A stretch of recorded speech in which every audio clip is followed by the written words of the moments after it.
From center field at Lexington High School, Lexington, Mass. This is Lexington Blue Sox Baseball on the Blue Sox Baseball Network here on YouTube.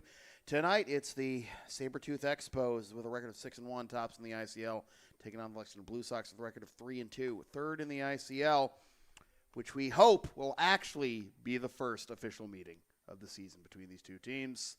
Remember back on June 10th, during the ICL Day of Baseball, this game between these two teams got washed out 2 outs into the top of the first, and now we get the rematch we've been itching for of the last two ICL Championship Series. Sam Feely here with you, ready to bring you the play-by-play story as Chris Wannett takes the mound for the Blue Sox in a moment. Well, he's actually still warming up in the bullpen. Or are we just doing I.O. right now? I was like, what?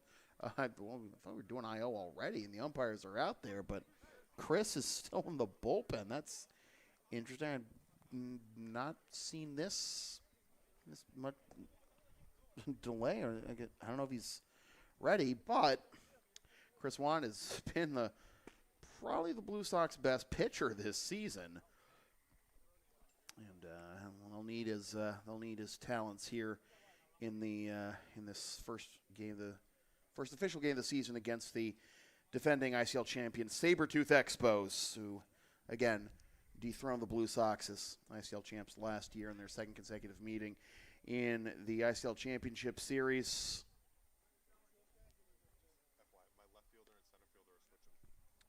Okay. So Leon's in left now. All right, thank you. Just getting a last-minute change from the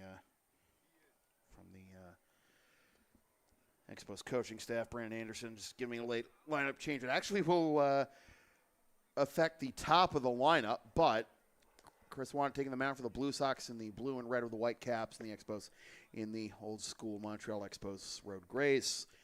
But nothing beats the Expos baby blues, I will say. The baby blues were not kind to the Blue Sox last night as they took it on the chin from the Andre Chiefs 8-2. It was the first time this season they had faced a multi-run deficit, and could not come back. They were down 1-0 early. First time this season also that they were unable to score in the first inning.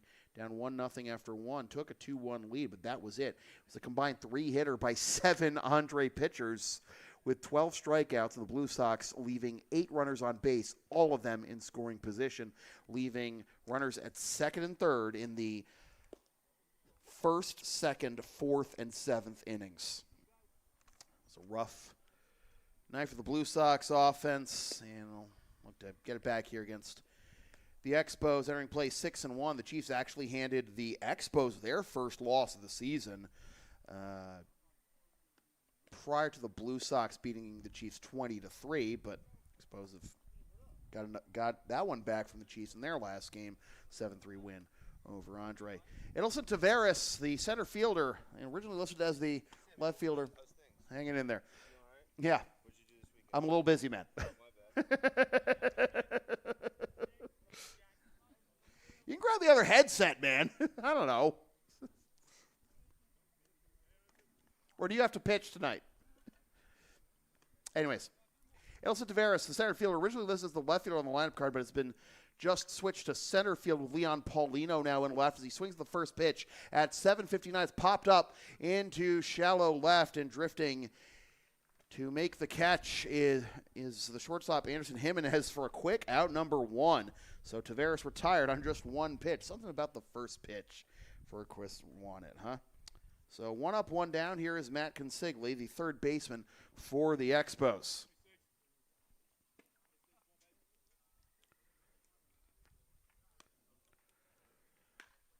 First pitch swinging, grounded to the right side, bobbled at second, throw on to first is in time. 2 pitches, 2 outs for the Expos. And here is Andrew Mazzoni. Mazzoni, 4 games, hitting .400, 4 for 10 with 1 double, 1 homer, 7 ribbies, 3 walks to 2 strikeouts. He takes strike 1, 0-1. Automatic take there, and basically, and wanted taking advantage of that. Now he swings at the second pitch, grounded to third. Dylan Walsh on to first. 4 pitches to get the side in order to begin the ball game for Chris Wanted. Love to see it. Half an inning, Expo in the books. Expos nothing. Blue Sox coming up. And won't be much delay. So to give you the full starting line for the Expos, they'll be running a 10-man lineup tonight. And you saw Edelson Taveras in center, Matt Consigli at third, Andrew Mazzoni's the extra hitter. Dionis Quezada is behind the plate. Leon Paulino's in left. Jose Paulino's at short. Ryan Cloutier is in right. Michael Oliveira is at second. Nick Marshall's at DH. And Angelo Colucci rounds out the lineup at first. Not an easy out in that lineup for the Expos. David Kearns will take the mound for the visitors as the Expos take the field for the bottom of the first. Give you Kearns numbers as soon as we can. I'll tell you, this is actually his first pitching appearance. First appearance at all of the season. Kearns has experience in the ICL with the Andre Chiefs in 2018 and 2019, and then joined the Expos organization in 2020. Played for the Merrimack Valley Expos in the CABL and the East Boston Expos in the Yawkey League. And then when the Middlesex Expos joined the Intercity League in 2021, he joined that squad and continued to play for the Merrimack Valley Expos as well in the last couple of years. Last year in the ICL, Kearns made 5 appearances in the regular season. Was 2-1 with 1 save and a .385 ERA in 23 2/3 innings. Allowed 30 hits, 16 runs, 13 of which were earned, walked 10, struck out 29, surrendered 1 home run, and hit 1 batter. He made 1 appearance against the Blue Sox in the regular season. Went 3 innings, no decision, allowed 3 hits, but no runs with no walks, no strikeouts. Was handed the only loss of the championship series in 2022 for the Expos. Pitched 7 innings, allowed 9 hits, 3 earned runs with 1 walk, 4 strikeouts, surrendering 1 home run, and hitting 1 batter. Anderson Jimenez will lead things off here in the bottom of the first for the Blue Sox. Anderson Jimenez, Dom Zare, and Julian Alvarez due up here in the bottom of the first for the Blue Sox, trying to get back in the win column.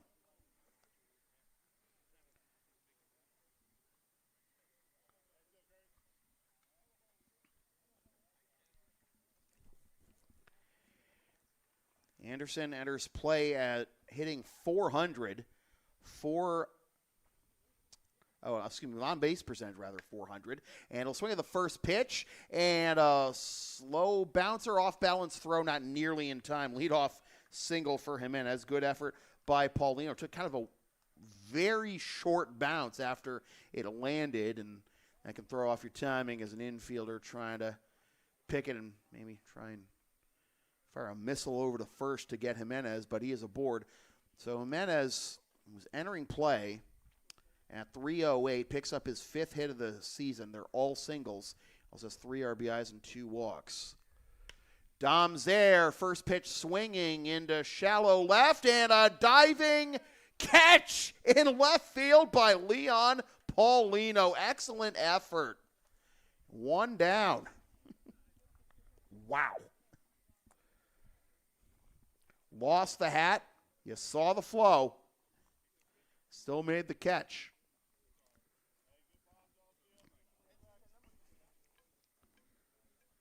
Knowing Taveras' speed, sure Taveras would have a good chance at making that play too if he was still in left to start the game. But regardless, one down now, and here is Julian Alvarez.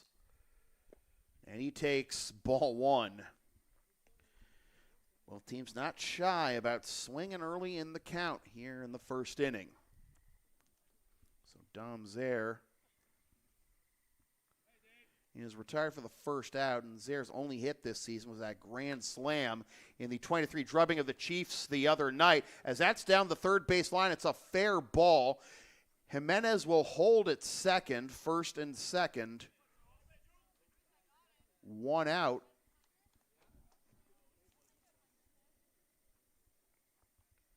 And here is DJ Johnson. Well, didn't have his usual 42 tonight, so he's wearing number 12. You know another famous athlete that had a big game when he didn't have his jersey one night and was forced to wear number 12? Some guy who played for the Birmingham Barons in 1994. That was an entirely different sport that he had that game in. Had a better career, too. Johnson fouls that one off for strike one.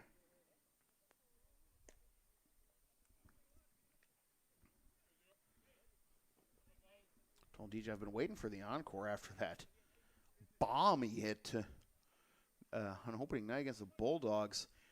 He's hitting .273, OPS of .974. Still a pretty good season early on, but he grounds this one to second to the shortstop for one. On to first. There is a 4-6-3 double play, and just like that, the inning is over. No runs, 2 hits. No errors, and 1 left.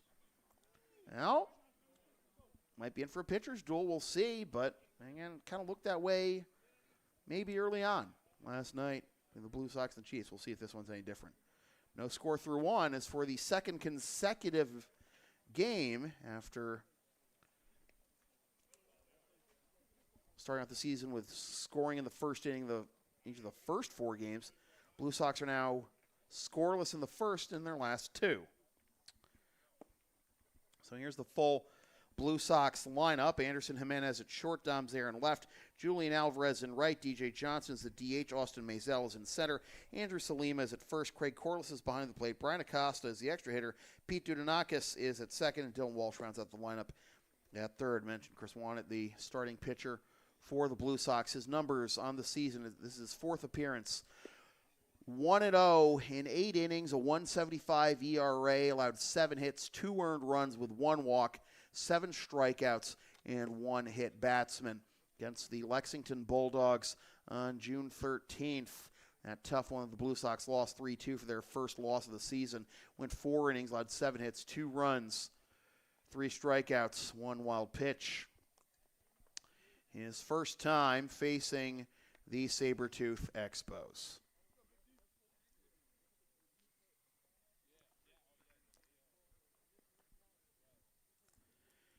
Giannis Quezada to lead things off. The catcher for the Expos takes down and away ball 1, and I don't blame him trying to, get the batter fishing for pulling the trigger early in the count, but second pitch, it's a routine grounder to short. 1 up, 1 down. So Quezada is retired quietly, and here's Leon Paulino. Paulino coming off that huge catch in left field to rob Zare of a hit. Imagine how different this inning the last inning would be, as that is just outside for ball 1. If that did drop for a base hit, Alvarez singles, then you'd be looking at the bases loaded, nobody out for Johnson. Oh, wow. Get some pine tar, man. It's 1-1.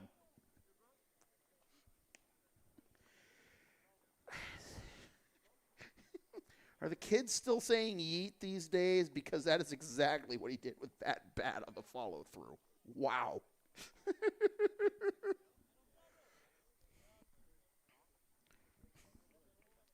Can we offer him our own pine tar? Is that allowed? Is that not allowed? I don't know. And he's still in the dugout looking for it. I think he didn't even hear him. Wow. It's like Bryan Cranston getting the pizza on the roof of his house in one take. That one episode of Breaking Bad.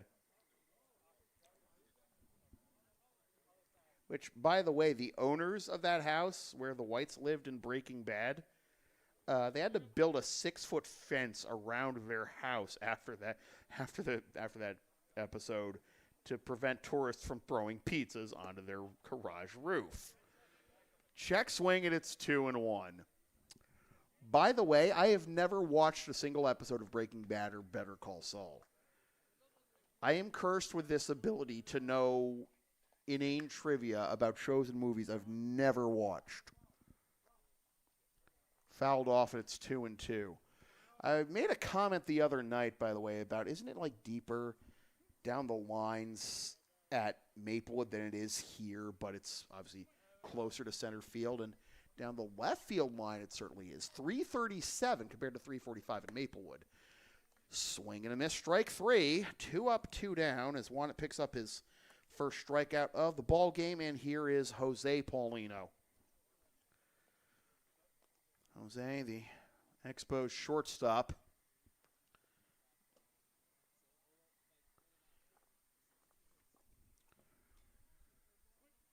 Entering play at 188, but with an on-base percentage of .435. Only has 3 hits and 16 at-bats, none of which are for extra bases, but does have 1 RBI and 7 walks. So even at a 188 average, he's still not an easy out. Like I said, at the top of the broadcast, over into foul territory, and strike 1 as Corliss watches it drop next to the Expos dugout. 1-1 the count, 2 up, 2 down here in the top of the second. Expos and Blue Sox officially meeting for the first time this season. Talking about all the epic string of championship series meetings between the Blue Sox and Chiefs at the turn of the last decade. But so now it's been the Blue Sox and Expos the last 2 years. And right now, it looks like a 3-horse race for the ICL title between the Blue Sox, Expos, and Chiefs. Still 1-2 as Paulino fouls that one off.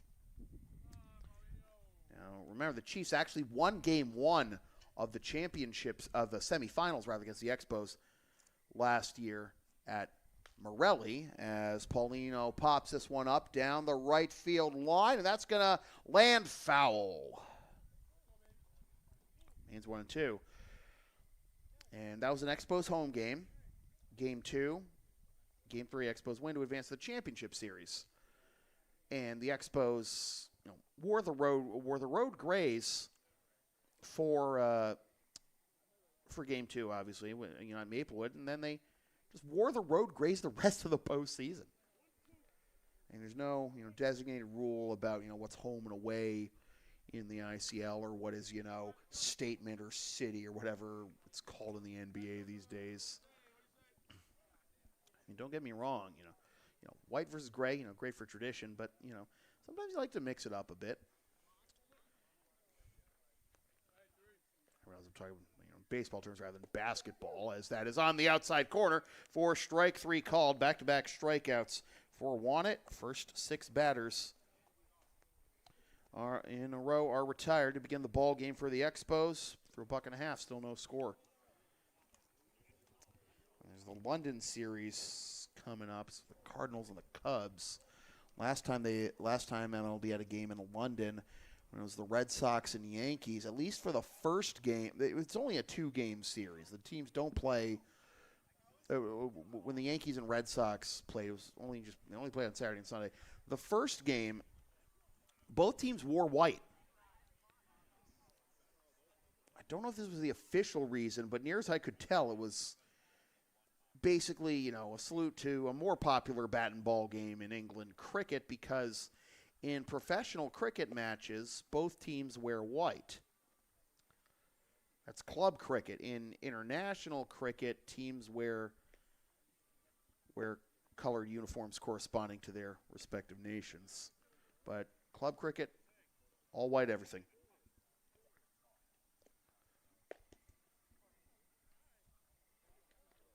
Although I don't know if, but dang, it's solid white and like no like logos that you can really discern, and you don't have, you know, even pinstripes on those.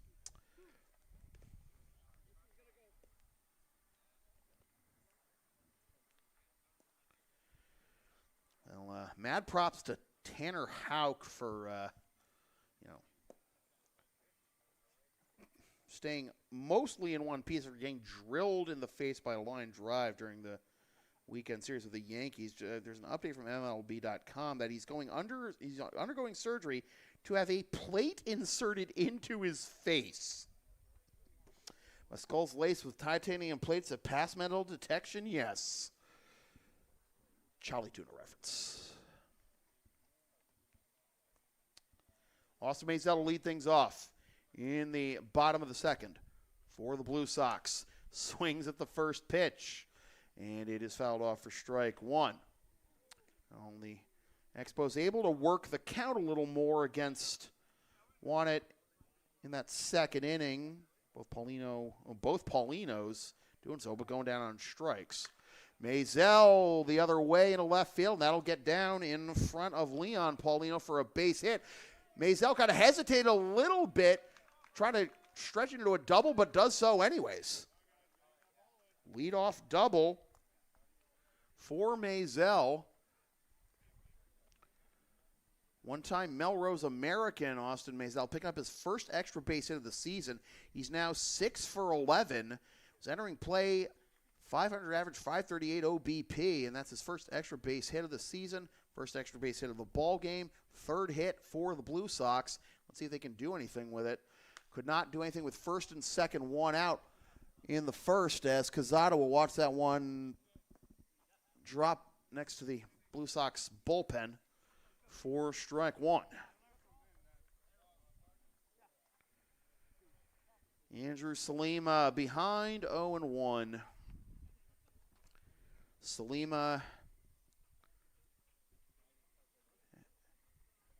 batting average of 250, OPS of 625, one double, 4 ribbies. He swings at the second pitch, pops it up on the infield over to the left side, and reaching out and able to haul it in is the third baseman Consigli for out number one. The lights are on, but it's just kind of a weird twilight right now. Tell that both Cazada and Kearns were looking for it. And the way Consigli reached out for it, well, it could have been trouble. Don't think Maisel will be going to third on that ball anyways if he dropped it. But one down, here's Craig Corliss, who takes strike one. Corliss, 182 batting average, but 308 on base percentage with 4 ribbies and 1 double. Grounds this one foul. He's behind 0-2. So the Blue Sox, again, left 8 runners in scoring position last night. Left another one in scoring position in the first and hoping to cash in here in the second and take the lead.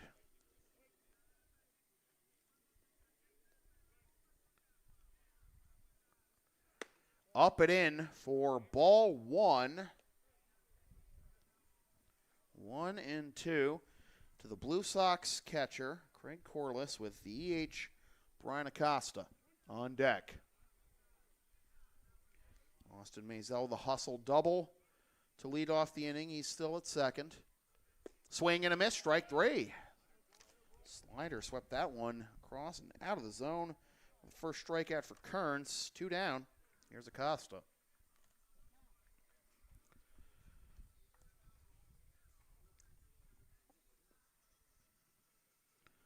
Costa entering play 1 for 9.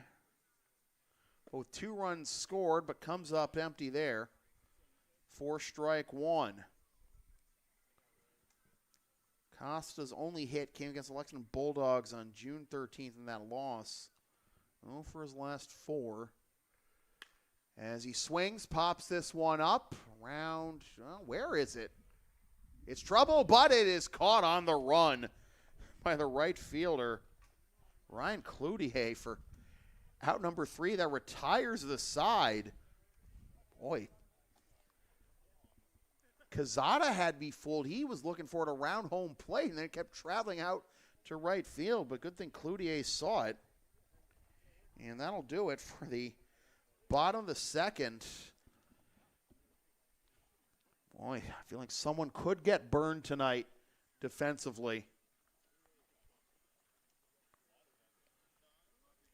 I mean, sure, the sky will get darker as the game goes on. You can see the ball maybe a little better that way, but got a little bit of a breeze. It's blowing out right now, too. It's at my back as I'm behind home plate as we go to the top of the third, and it'll be 7, 8, 9 due up in the Expos order. Cloutier, who just made that catch in right field, Oliveira, and Marshall. Well, thank you all for getting us to over 100 subscribers here on the Blue Sox Baseball Network YouTube channel. Keep pumping up those numbers, and be sure to follow us on Facebook, Instagram, Twitter, Linktree, etc. Don't forget, get all your ICL information on the Intercity League website, intercityleaguebaseball.com. Find the Intercity League on Facebook as well, and Twitter. We go to the top of the third. Here is Ryan Cloutier.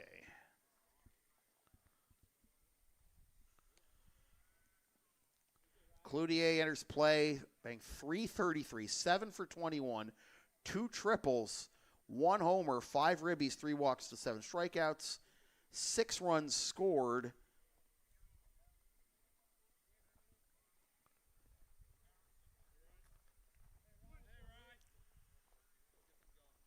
It's also not too bad at pitching either. Here's a grounder to short. Jimenez. Well, good job by Ligma to try and pick it and do the splits, but an infield single to lead off the inning for Cloutier. And Expos get their first base hit, first base runner of any persuasion. Last year on the mound, Cloutier in 6 games, 2-2 in 11 third innings, 11 hits, 7 runs, 3 earned, 3 walks, 13 strikeouts, 1.85 ERA. At the plate, had an OPS of 1035. He's on an even better clip right now at 1107. As this is swung on and hit into right field and caught on the run by Alvarez for out number 1 to quickly retire the second baseman, Michael Oliveira. So Oliveira's retired, 1 down. Well, put it down as 105 batting average entering play, 2 hits in 19, now 20, that's exactly 100. As that's fouled off for strike 1 to Nick Marshall, the DH.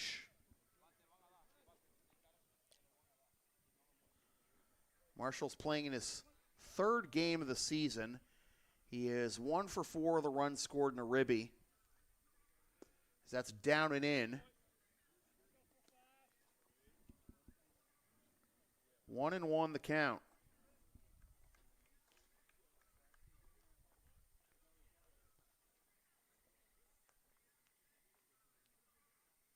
Swing and a miss. 1-2. A little bit behind that one, looked like. Number 10 hitter Angelo Colucci due up next. Fouled off. Corliss couldn't hang on to it, and Marshall stays alive.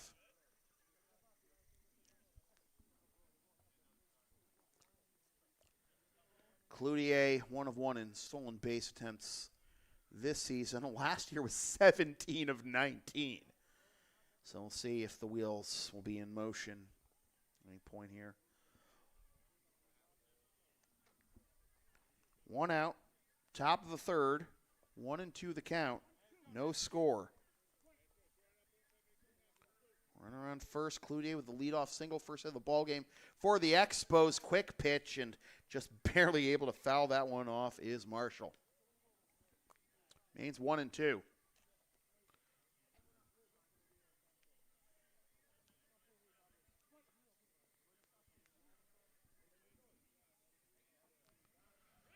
Runner goes, swing and a miss, strike three. Throw down to second. Got him! Kind of a delayed call, but I think the base umpire was trying to make sure that they had control of the ball. Bang, bang play, but it's a strike him out, throw him out, double play to end the inning.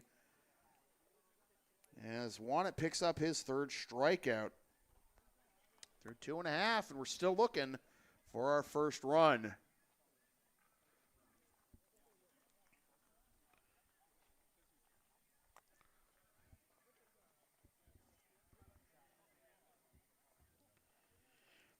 As we go to the bottom of the third, 9, 10, and 1 due up in the Blue Sox order. Pete Dudonakis, Dylan Walsh, and Anderson Jimenez.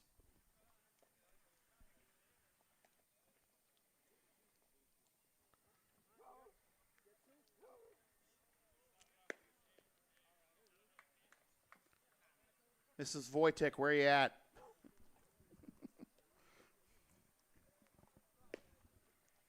You ironing?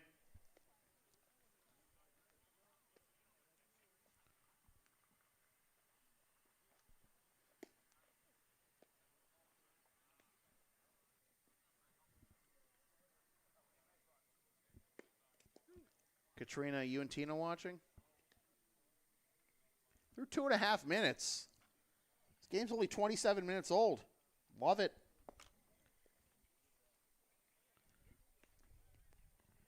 Pete Dudonakis to lead things off here in the bottom of the third. Pete getting the start second base tonight.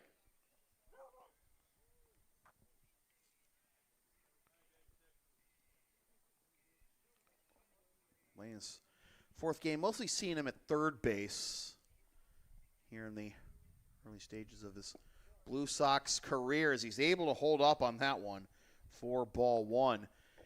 Pete does not have any hits this season, but has 4 walks in his first 3 games.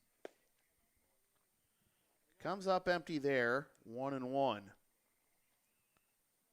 4 walks to 1 strikeout and 1 run scored. So despite not having a hit, he's got an OBP of 444, and that bounces at the plate for ball 2. 2-1. What if Barry Bonds played without a bat, right? How many of y'all seen that John Boy's video? It's so good. Like literally, like you go back to, you know, Bonds' 2004 season where he, you know, set an MLB record with a 609 on base percentage. As Dudonakis goes down and gets this one, fouls it over, and it's caught in foul territory by the first baseman Colucci for out number 1. Well, not too much trouble there keeping track of that ball for Colucci. Just didn't know if he was going to take a turn on him with the wind or anything. Didn't lose in the lights, though. And 1 up, 1 down. It's for the first time tonight the Blue Sox do not get the leadoff man aboard. Here is Dylan Walsh. Swings at the first pitch, fouls it off, strike 1. Walsh. This is his 5th game of the season. And again, it's another case where, you know, very few hits, but getting on base other ways. Upstairs. He's 1 for 3 on the season with 2 runs of .625 as he hits that one into foul territory on the left side, and that'll be caught by Consigli for out number 2. So, pop foul caught by the first baseman, a pop foul caught by the third baseman. Let's see what Anderson Jimenez can do a second time around. Led off the bottom of the first with a single, but was stranded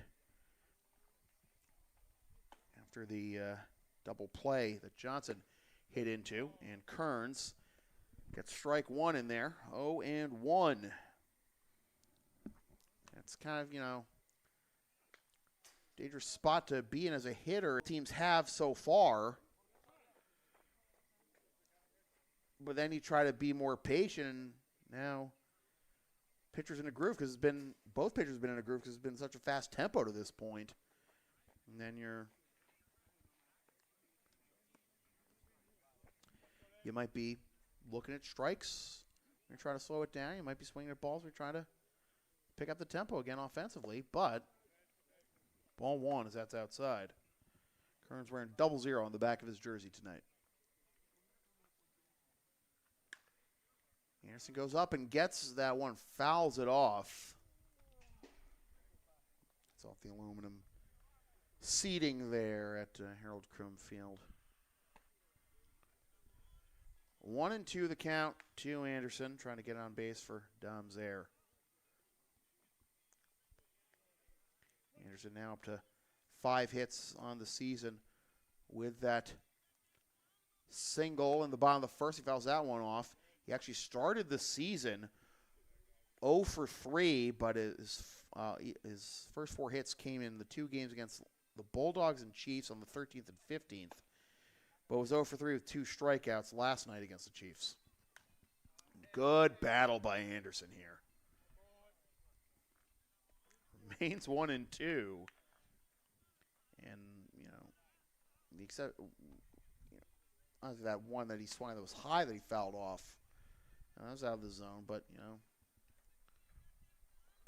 it's good pitch recognition. Swinging pitches in the zone. Charging is the shortstop, Paulino, on to first. It's in time to get Jimenez for the out that retires the side. Well, Paulino ain't going to come up with Paulino ain't going to miss that chance after the tricky hop on Jimenez's single in the first. And the Blue Sox go 1-2-3. Kearns has retired 6 in a row. And we're through 3, and still no score.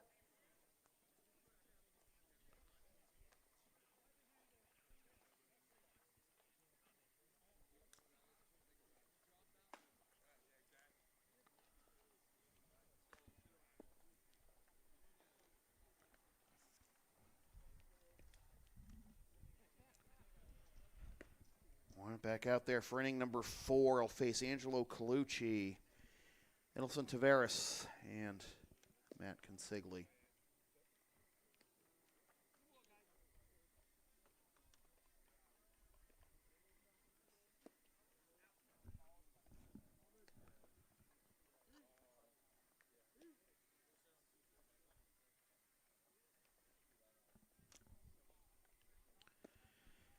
Colucci will lead things off. He was the founder of the Stoneham Sabres, the franchise that merged with the Middlesex Expos before this season. Sabres played from 2011 to 2021 in the Yawkey League, then played 2022 in the Park League, and now Colucci leading his club to a merger with the Expos, and he fouls this one off for strike 1. 0-1 the count, again with the first pitch swinging.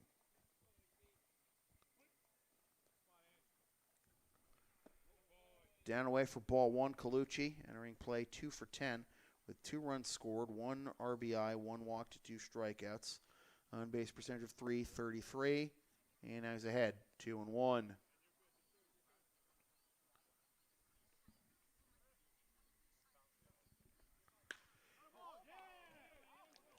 Out of the reach of the leaping second baseman, Dudonakis, into center field for a base hit.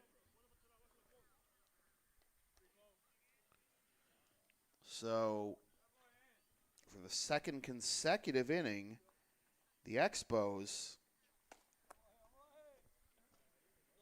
get the leadoff man aboard. And the lineup turns over for Edelson Taveras, popped up to short. His first time up.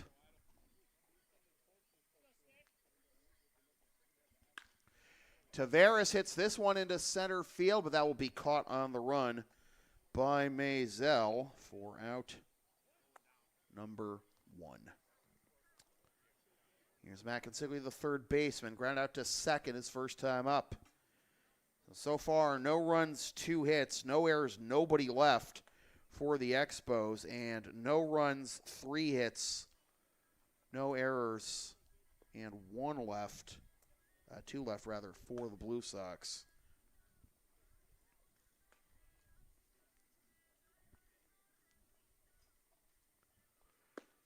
Just upstairs for ball 1 to Consigli.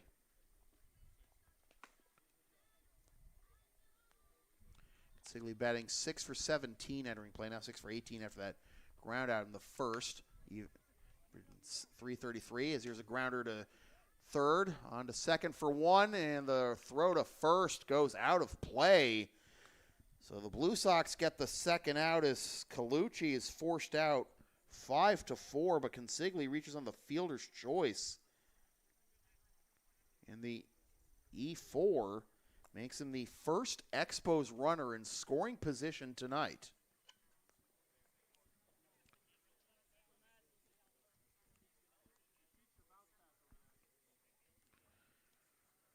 And Andrew Mazzoni, chance to make it hurt.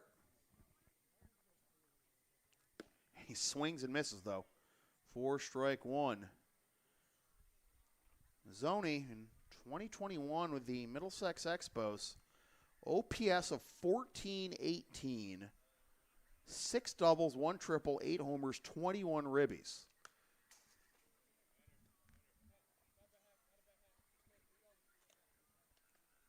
He's behind 0-2, though.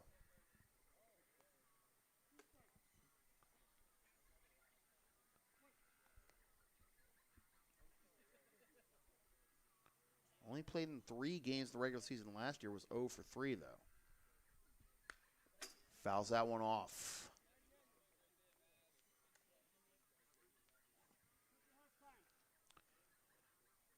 Yet despite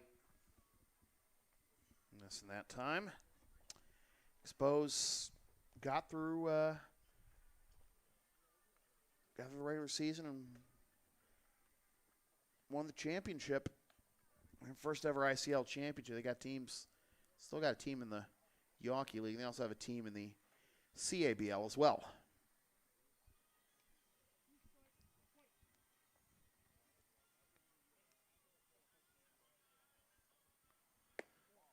Just outside.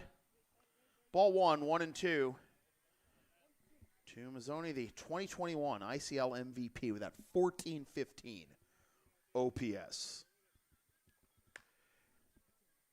Into left field and caught by Dom Zaire for the out that retires the side, and once through 4 and only allowed 2 hits, no runs, 1 hit, 1 error, no runs, 1 left in that top of the 4th through we're halfway home.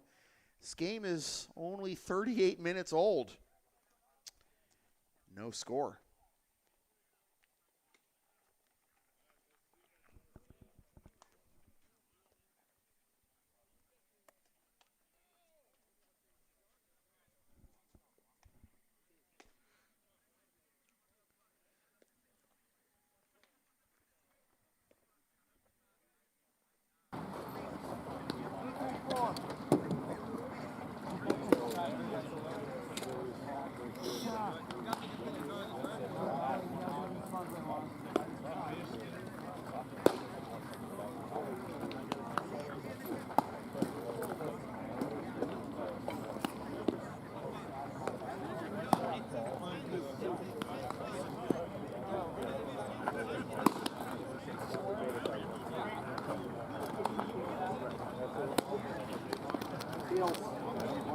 Set. Cool, guys. Congratulations. Appreciate it.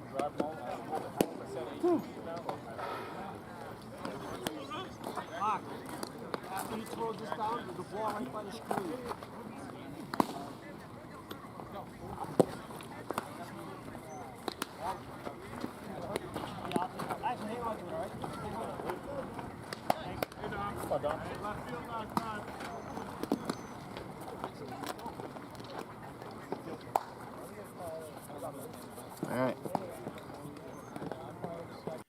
We go to the bottom of the fourth. Zaire, Alvarez, and Johnson due up for the Blue Sox. Still looking for our first run of the ball game. No runs, 3 hits for the Blue Sox. No runs, 2 hits for the Expos as Dom Zaire takes strike 1. Robbed of a hit in the first. Leon Paulino coming in to make a nice catch. So for 1-1 now. So that's low.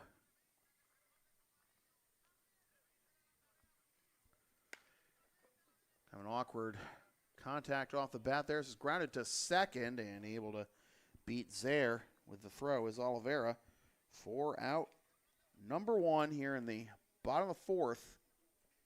7 in a row now retired by David Kearns. And despite the error in the top of the fourth that put Consigli at second on the would-be inning-ending double play, right now Chris Want's only faced 1 over the minimum as Alvarez fouls that one off for strike 1. Because remember, even with the hit leading off the third by Cloutier, he was retired as part of a strike him out, throw him out double play to end the inning. Only 3 batters in that third. Fourth inning was the first time the Expos sent more than 3 batters to the plate this game. Alvarez takes ball 1, and even though it's been, Kearns has been on cruise control, hasn't been immune to a wild pitch or two, but you can afford to do that when there's nobody on. See, make the batters think about it, see if you can make them look foolish and, get in their heads or something. But Alvarez has been as hot a hitter as anyone this season. Had a single in the first, but he's retired as part of the 4-6-3 double play off the bat of Johnson, as that's in there for strike 2. And Alvarez not happy with the call, but with a guy who's got such a good eye for the strike zone, especially this season. He's got 3 walks to no strikeouts, 2 homers, 7 RBIs, 2 doubles, coming into play with an OPS of 1639. He hits this one into right. Is Alvarez.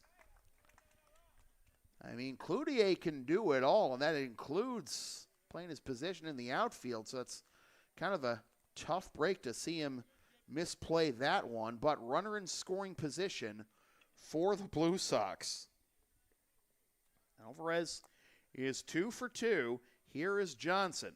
Again, the 4-6-3 double play is first time up, which ended the threat in the first as that cuts too far in on the former Rays prospect for ball 1-0.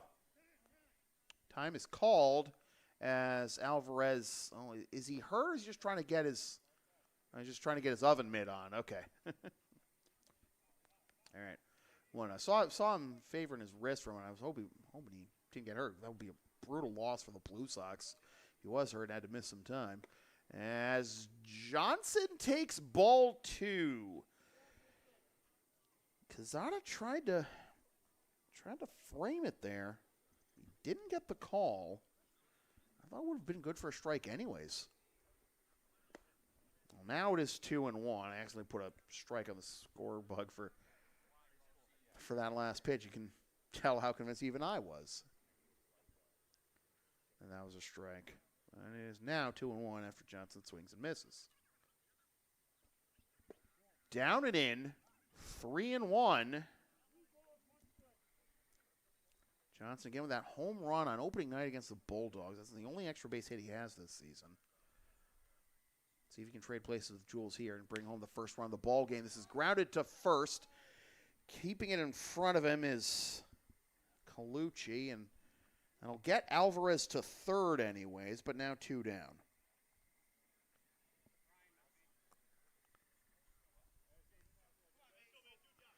So Austin Maisel, the runner at third. First time either team's got a runner to third tonight.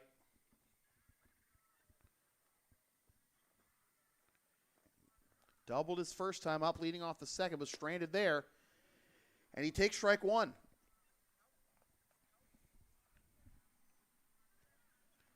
Base hit would bring home the first run of the ball game, but Kearns looking to keep it scoreless going into the 5th. Maisel fouls that one off, and he's behind 0-2.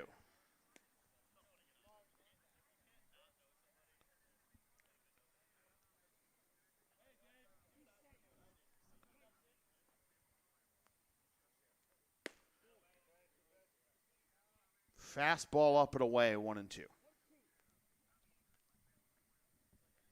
Alvarez at third. Double to right. As that's pop foul. Over towards the Blue Sox dugout. Good effort by Consigli, but it remains 1-2. Blue Sox with 4 hits. 2 of them doubles after no extra base hits last night.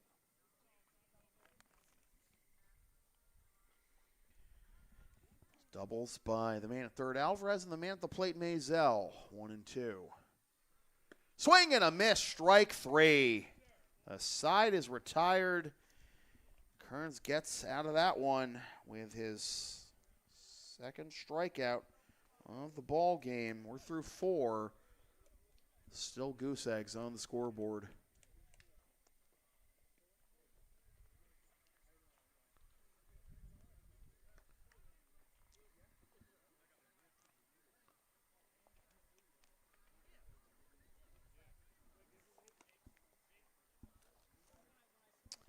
Steve Bangs is going to take over on the mound for the Blue Sox as we go to the top of the 5th, and Chris Wannett is going to get a no decision, going the first 4 innings, allowing no runs, 2 hits, and no walks,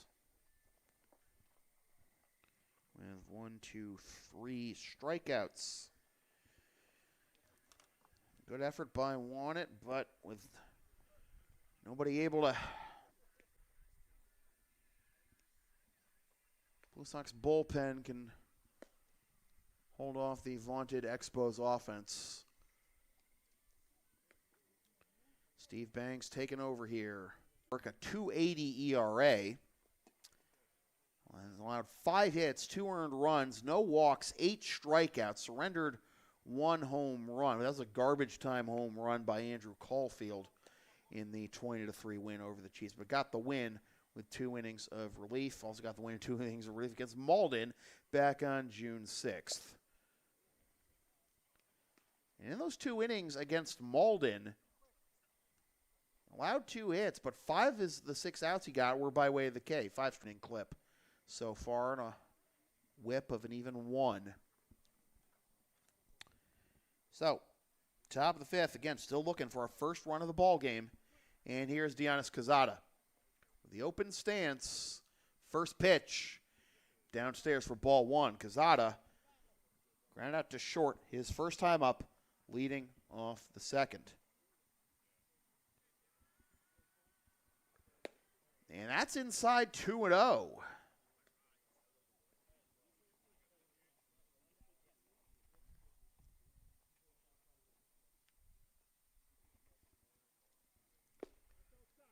Oh, just missed, and it is 3-0.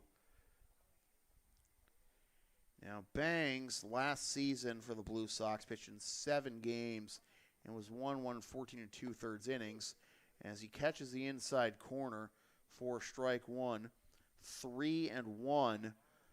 He did not face the Expos in the regular season, only faced them once in the postseason, when going an inning and 2/3 with no hits or runs or walks and strikeouts, but 1 hit batsman. A leadoff walk for Quezada, the first walk drawn by either side tonight. Here is Leon Paulino, the left fielder. Ball 1. Paulino struck out swinging his first time up. It is only at bat against Wannett. He's glad to see him go.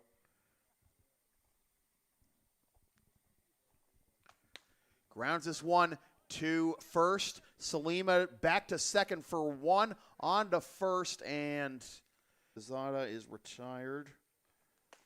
Paulino reaches on, unable to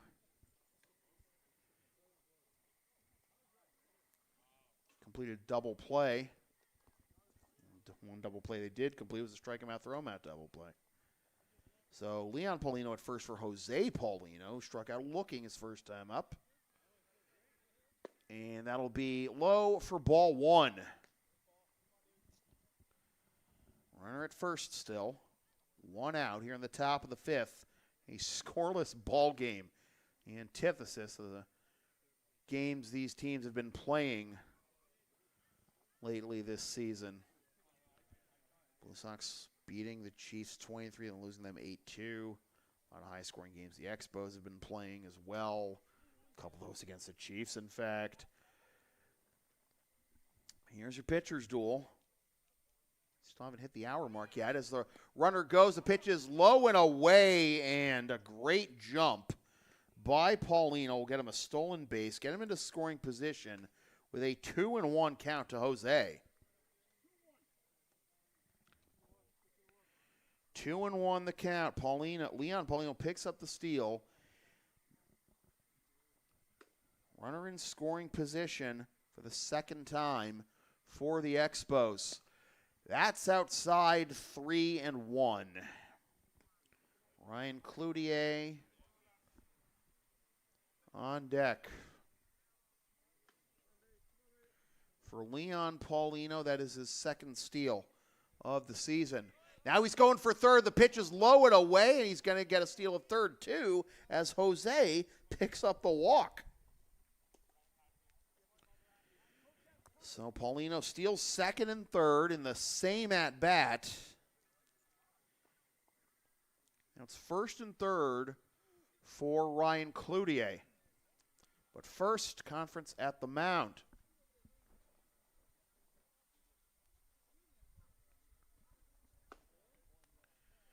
Cloutier with his base hit, his first time up, is now 8 for 22 on the season.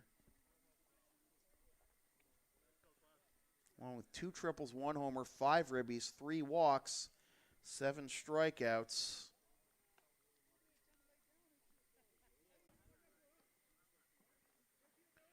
Going into Cloutier's numbers last year.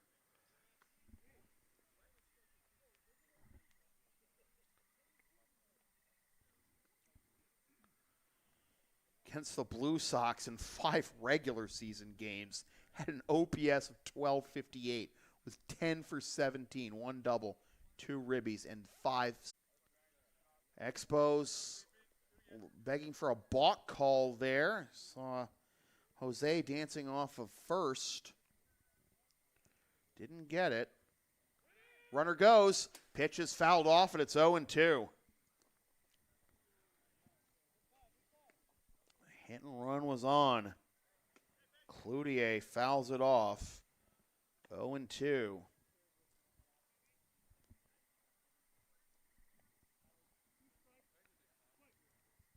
Leon Paulino at third. Jose Paulino at first. Throw back to first. And Salima able to keep it in the park there. Reach up for a moment, but no tag on Jose at first.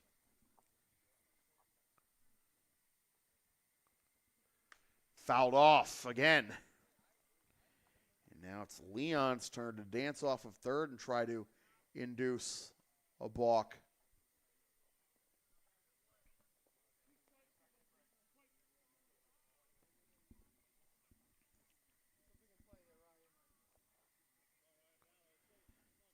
Taking a while here, but Banks comes set. This is skied into center field on his horse's Mazel. He makes the catch. The throw will go back to first, but nobody is there, and that will allow Leon to score.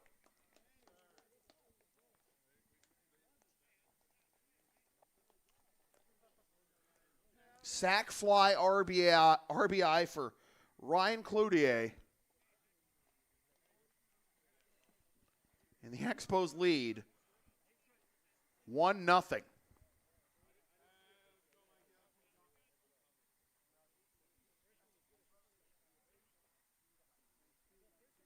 His first time up.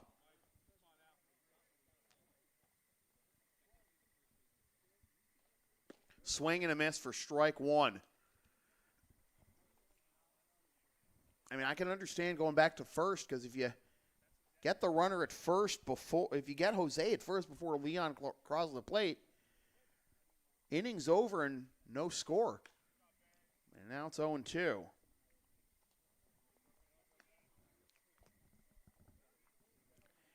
There was also a point last night where the Chiefs scored a run on a similar play.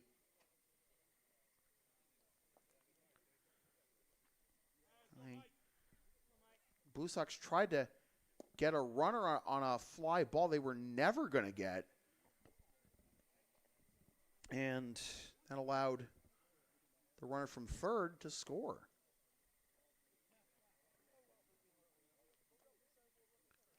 One and two the count to Oliveira, and now time called.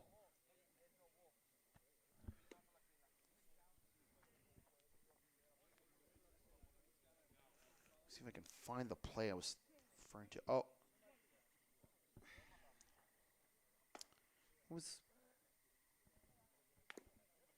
I think it was Caulfield's sac fly. It was one of Caulfield's sac flies. He had two of them. Either the one in the first and one in the third.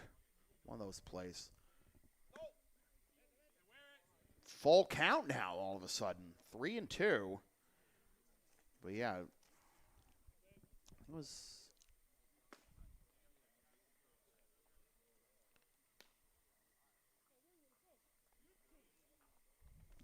Yeah, it was one of Caulfield's sac flies last night.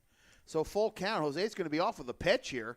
And it's a little funny bouncer to second. Off balance throw. And it's out of the reach of Salima.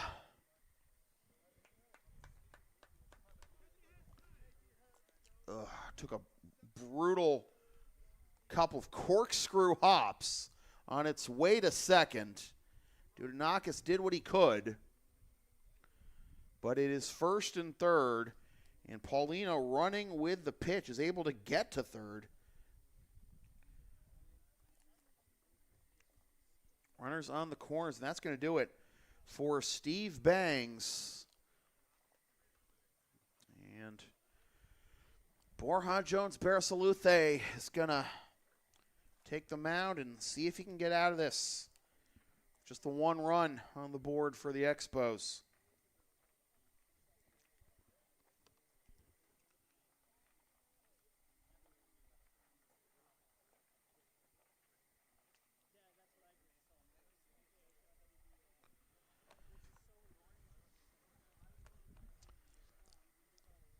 So 2/3 of an inning for Steve Bangs. Allowed one run and is responsible for the two now on base. That was one hit, 2 walks, no strikeouts.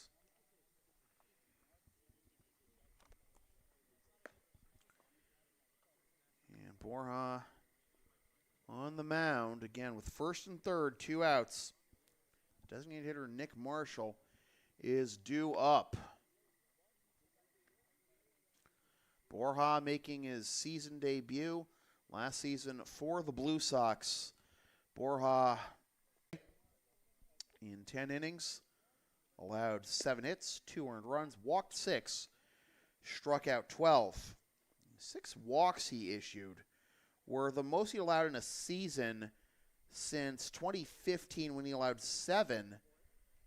That was in 17 2/3 innings as opposed to the 10 he logged last season. A whip of 1.3 last season. Strikeouts per inning rate of 1.2, which is the second best of his career, behind a 1.63 strikeout per inning clip in 2016. Career high in wins with 4 in 2019. Nick Marshall, chance to bring home an insurance run here in the top of the 5th for the Expos. He's got Jose Paulino at third and Oliveira at first, and Borja delivers outside, ball 1. Blue Sox need to limit the damage here.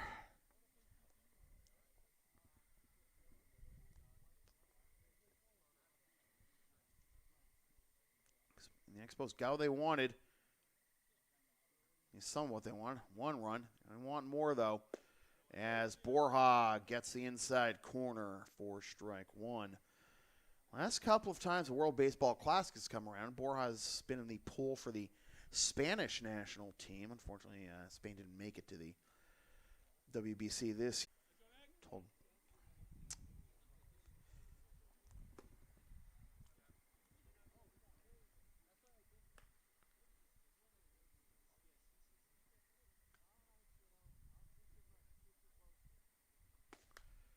Pop foul into the screen.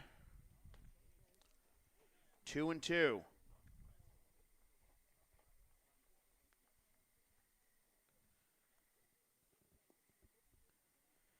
Borja pitched in 2 games against the Expos in the regular season last year. 2 innings, 1 hit, no runs, no walks, 1 strikeout, 1 hit batsman. The Expos finally break the ice here tonight with the sac fly by Ryan Cloutier to take a 1-0 lead into the bottom of the 5th.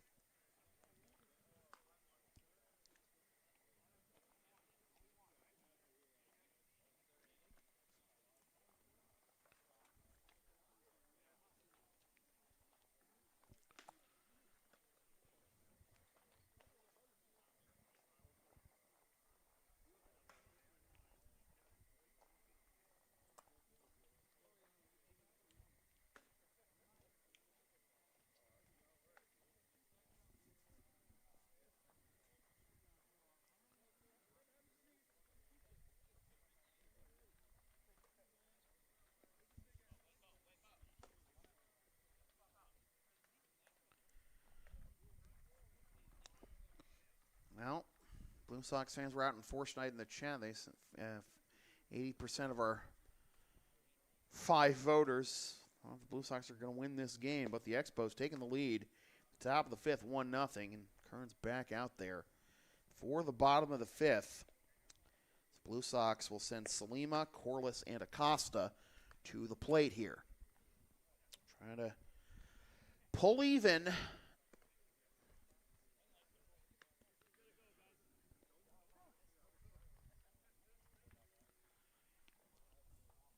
Always huge to get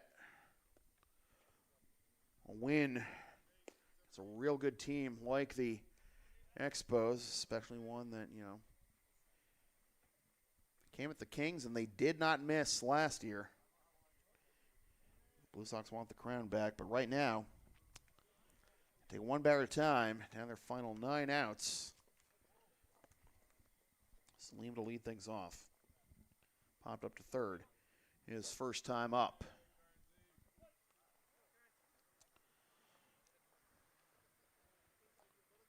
As that is just high for ball 1. Blue Sox have 4 hits tonight. Oh, comes up and in, 2-0. How you doing? Blue Sox have 4 hits tonight, including 2 doubles. After no extra base hits last night, but they have left 3 runners, as that's swung on and missed, 2-1. They've left 3 runners, and much like last night, all the runners they've stranded were in scoring position, including a runner at third in the 4th. Alvarez after his 1-out double. Salima to the right side and through for a base hit.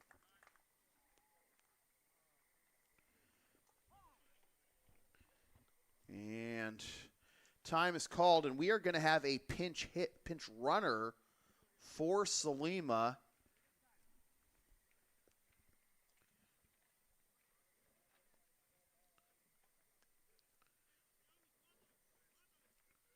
And it's going to be Bobby Hardy out there at first, pinch running.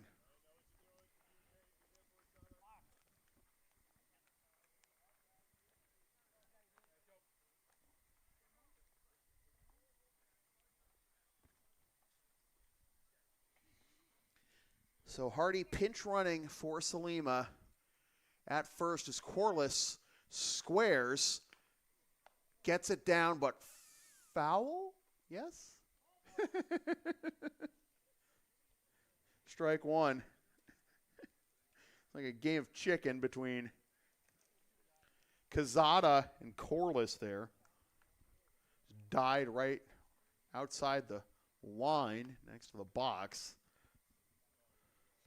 Strike one.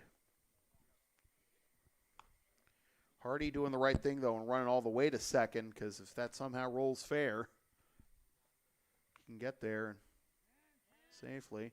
Corliss squares, gets it down again, and he'll just slap the tag on Corliss. Hardy to second. Oh, they tried to catch him napping, going back to the bag, and it's kind of in between where.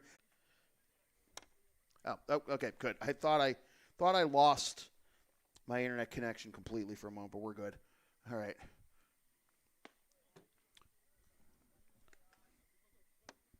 All right. Sorry, folks.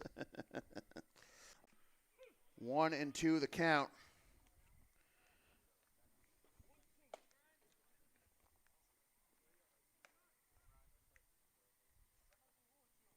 Costa flew out to right his first time up to end the second in the Blue Sox bullpen right now.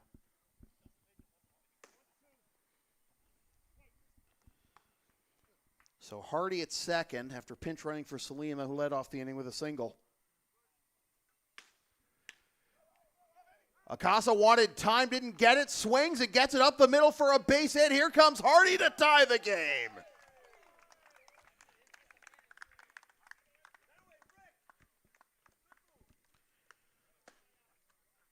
Here's hoping that base hit does wonders for Acosta down the line. Been a bit of a cold streak, but he picks up the base hit and the game tying RBI. We are level at 1.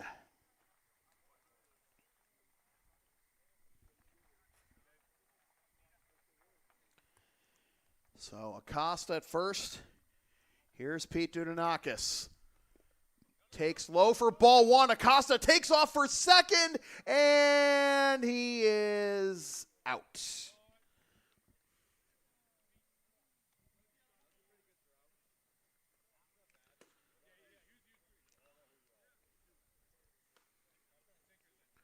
One and 0 the count, and 2 outs instead of running at first or second and 1 out. Acosta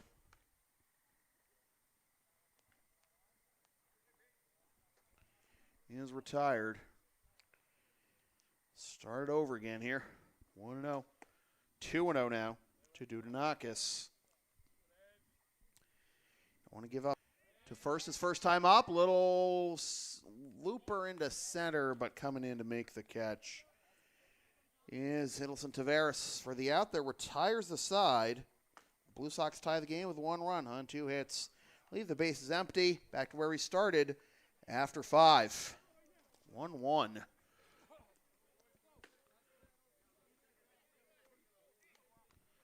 So let's see who's going to respond.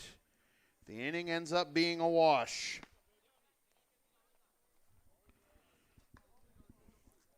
Blue Sox now up to 6 hits on the game, but again, just that 1 run.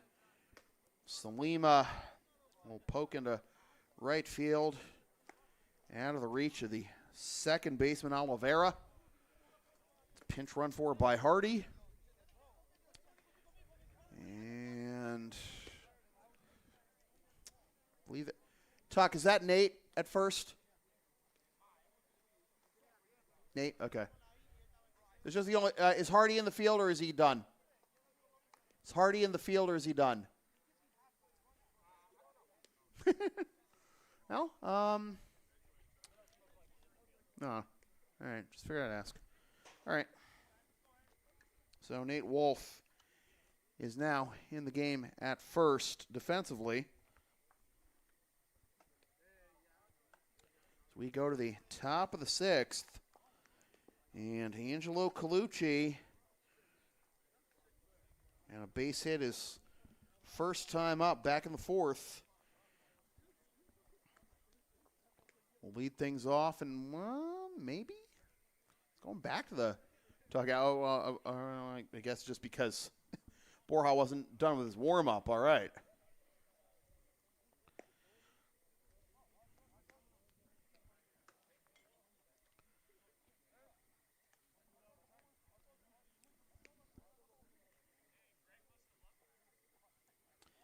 be Colucci, Taveras, and Consigli due up here in the top of the 6th.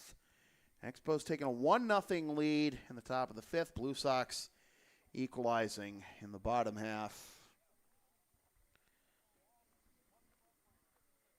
So again, Colucci, base hit his first time up. Wolf's now at first base for the Blue Sox as Borja gets Colucci to foul that one off for strike 1. 0-1 the count.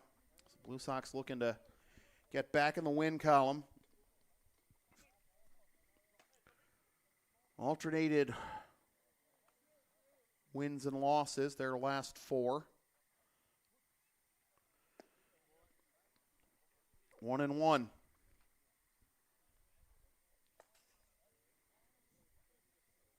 Expos beating the Chiefs last time out 7-3. Blue Sox losing the Chiefs last night 8-2. Swing and a miss, strike 2. A lot of balls in play tonight. Only 3 strikeouts for Blue Sox pitching, all by Chris Wannett in his 4 innings of work to start the game. 2-2. Blue Sox, plagued them last night. 2 runs, 3 hits, none for extra bases. 8 runners left on base in scoring position and 12 strikeouts. Done a better job tonight putting the ball in play at least. And struck out only twice so far. Borja comes set. 2-2. Full count. Never a dull moment, huh? You'll pay for the seat. You'll pay for the whole seat, but you only need the edge. The seat's free, by the way. 3-2 to Colucci with the leadoff hitter Taveras on deck. Upstairs for ball 4. Go-ahead run on base to begin the top of the 6th for the Expos.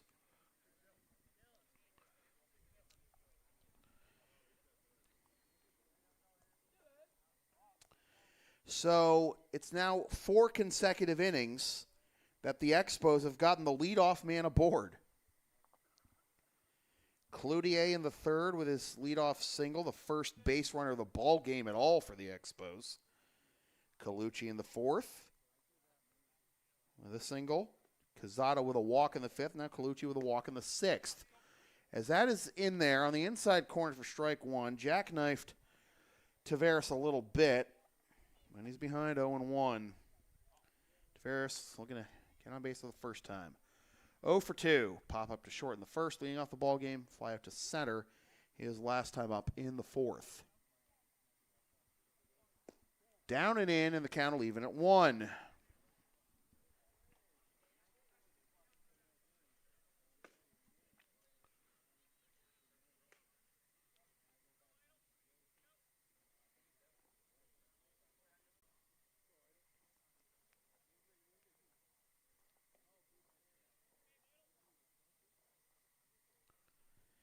Colucci at first. Inside corner. Evens the count at 2. An inside corner to lefties is a good spot. Kind of a called strike. First called strike and the second called strike here on Taveras in essentially that same spot.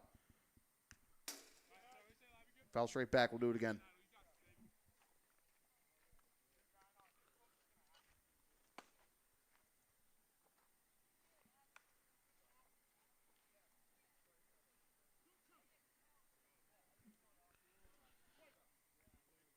Matt Consigli is on deck. Andrew Mazzoni in the hole. Oh! Sad work inside, but not that far inside as Taveras is plunked first and second to begin the inning.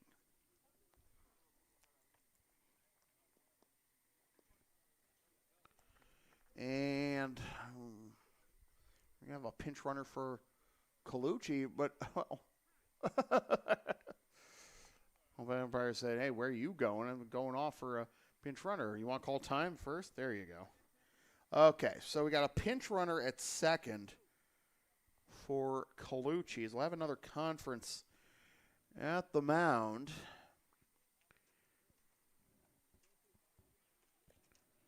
And I believe that is Ian Strom out there at second.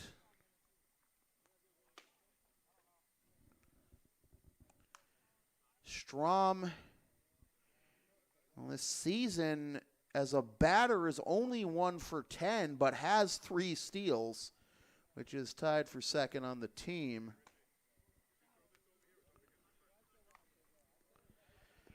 So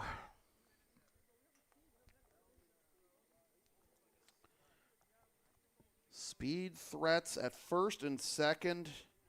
Again, it's Strom pinch running at second for Colucci. Matt Consigli to the plate, 0 for 2. Ground out to second in the first. Reach on a fielder's choice in the fourth and advanced to second on an error, but was stranded there. So 0-1 the count.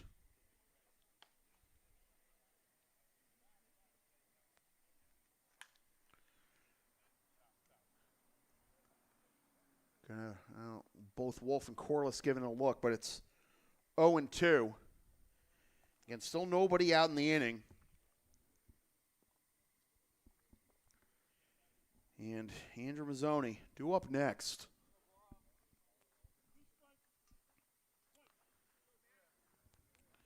Strom at second, Tavares at first, 0-2. Borja needs an out somehow. Inside out swing, just fouled it off, stays alive. Maybe better that it did go foul there. Even for the Blue Sox, you don't want that to be just a slow roller up the third base line. Have a cheap infield single, bases loaded, nobody out for the 2021 ICL MVP.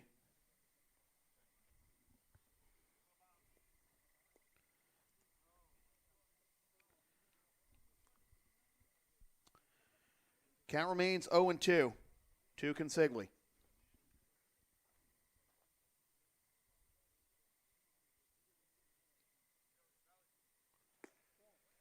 Outside, ball 1. Top of the 6th, nobody out. Well, team's getting their first run of the game in the 5th. Borja's in a jam here. Can he get out of it? He's got the first one here. Grounder down the third baseline. It's a fair ball. Strom will score standing up. 2-1 Expos.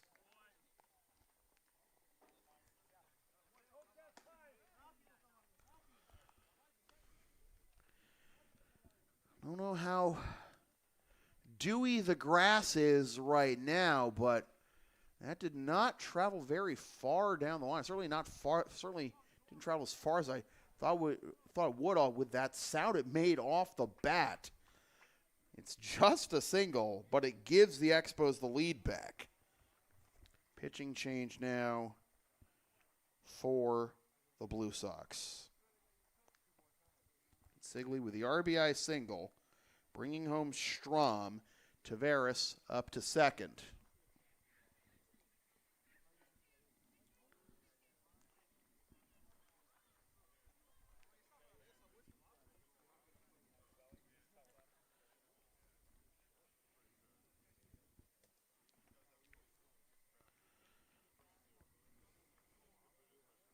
So Borja can't get it out here in the top of the 6th.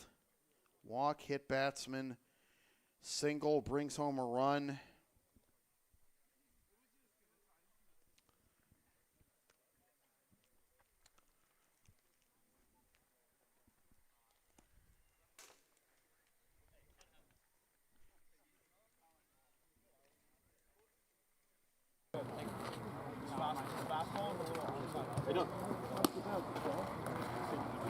still doing the same thing with the analytics? No, I got a different job now. I work for a sales company. I make sales tracks and stuff. Sales, like manager training software. Oh. Yeah. Change of pace. It's fully remote. But, You don't have to be. the office is yeah. I followed a contract that we had that I really liked over there. Coming up on my year anniversary in July. It's been good. How about you?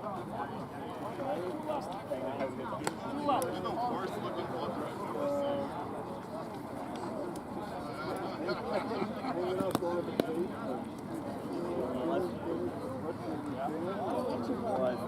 You know, it's funny. I was actually at I was listening to the New pitcher making his Blue Sox debut is Jack Annabelli, Stonehill product. Played at Austin Prep, where Matty Karras cut his teeth as a high school coach, and now he's working at Tabor. Graduated from Austin Prep in 2022. Native of Stoneham. Mazzoni down the left field line, and what a catch in left field going towards foul territory by Dom Zaire for the first out.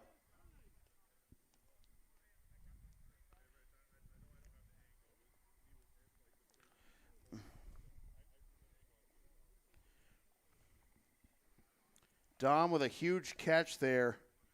I mean, also, I might have a situation where the runners might want to tag up, but just a fly out to left. Mazzoni's 0 for 3. And now here's Giannis Cazada. Picked up a walk his last time up, and that's at the top of the zone for strike one. Annabelli for Stonehill this season, as that goes to the backstop on the wild pitch.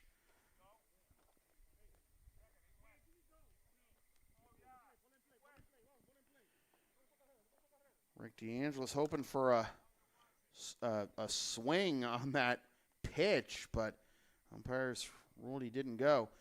Freshman year for Stonehill, Jack appeared in 17 games, started 2 of them, went 4-4 with 1 save, a 4.26 ERA and 28 strikeouts in 38 innings. 1-1 now, and that'll be out scoring position after the wild pitch. Infield comes in. Expos hoping to break it open. A grounder right back to Annabelli. They got a runner in a hot box between third and home.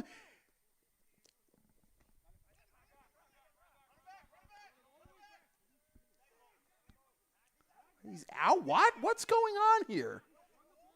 He's out there, and they had 2 runners. They had 2 runners standing on third, and that was Tavares who just ran into the dugout. The Blue Sox are hoping for a double play here. Otherwise, it's, just second and third, 2 out.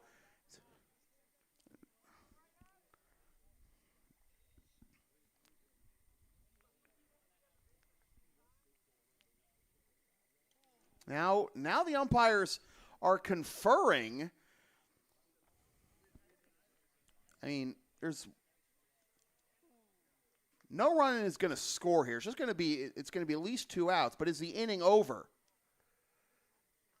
Safe. All right. So it's just the world's longest fielder's choice.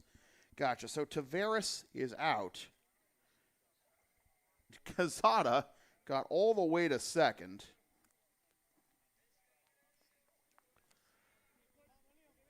And now it'll be Leon Paulino. And Paulino all over that one, but too far out in front for strike one. Reached on a fielder's choice last inning, did Paulino, then came home to score the game's first run. The Expos reclaiming the lead here in the top of the 6th. On a single by Consigli, who's now at third, and that is upstairs for ball one. In the bottom of the sixth, the Blue Sox will have Dylan Walsh, Anderson Jimenez, and Dom Zaire due up. We were breezing through this game early on, got through the first 4 innings in less than 45 minutes, but we are now about to hit the hour and a half mark, and we haven't completed 2 more. 1-2 the count. And that's what happens when you get down to brass tacks, this battle here between the ICL finalists the last 2 years, the Blue Sox winning the championship series in 2021, and then the Expos finally dethroning the Blue Sox ICL champs last year. 2-2 the count. You got Consigli at third, Quezada at second. 2-2 count to Leon Paulino with 2 outs. The pitch is grounded to the right side and through for a base hit. 1 run scores. Here comes another. The Expos lead 4-1. And the Blue Sox really wanted those 2 outs on that play after Taveras was in the hot box between third and home. They got it with Taveras and Consigli both on third. They didn't get the call. 2-run single for Leon Paulino, lefty against lefty. Gets it through the right side, and the Expos lead 4-1. And now here's Jose Paulino. And he swings and misses for strike 1. Consigli and Quezada score on the play. Don't forget, the heads-up base running 2 by Quezada to get to second while all that was going on with the play with Taveras. Paulino with 2 RBIs. He scored the first run of the game, too, back in the 5th. Back in the 5th was just the last inning. And that'll be upstairs. Ball 1. 1-2 to Jose Paulino. Ryan Cloutier on deck.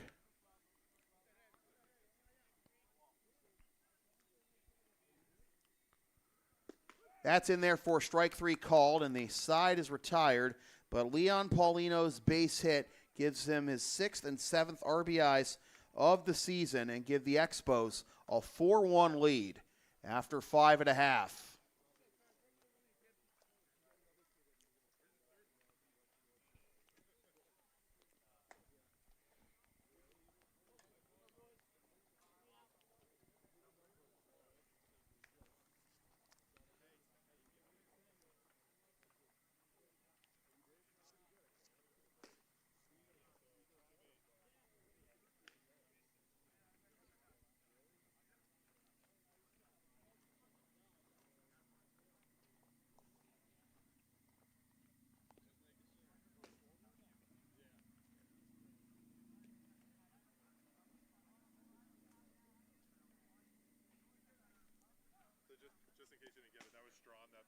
I did get Strom pinch running. Yeah, at second. Yeah. Yeah. Okay. So Strom's playing first now. Yeah. Okay. Yep.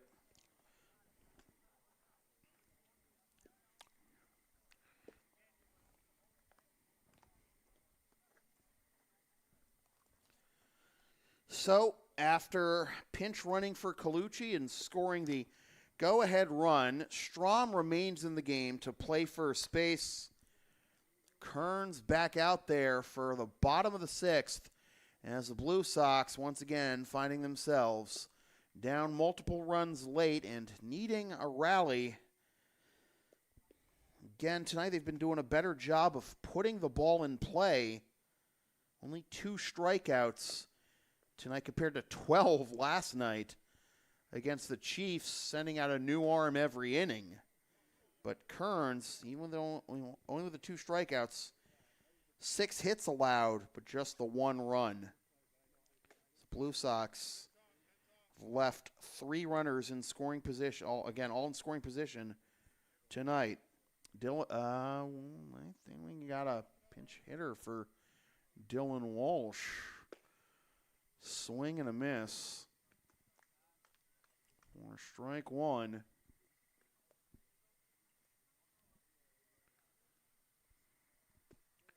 Jack Schwartz takes ball one. 1-1. Schwartz.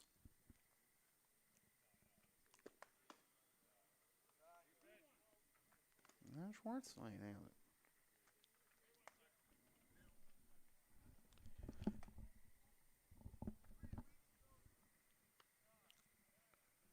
Tuck, who's batting?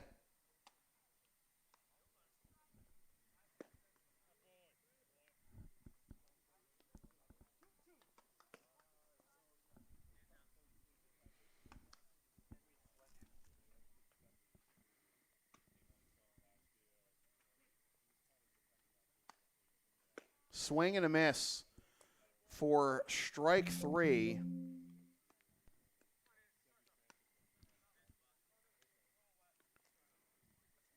One up, one down here in the bottom of the sixth. The lineup turns over for Anderson Jimenez.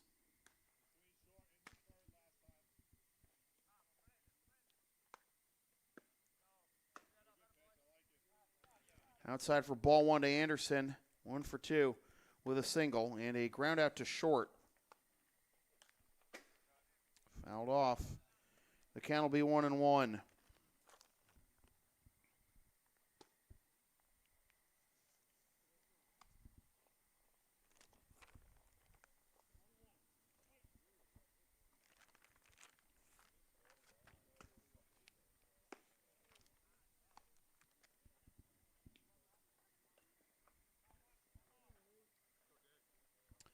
Henry Flecker was the leadoff batter. We saw him earlier this year in the Katuitt game.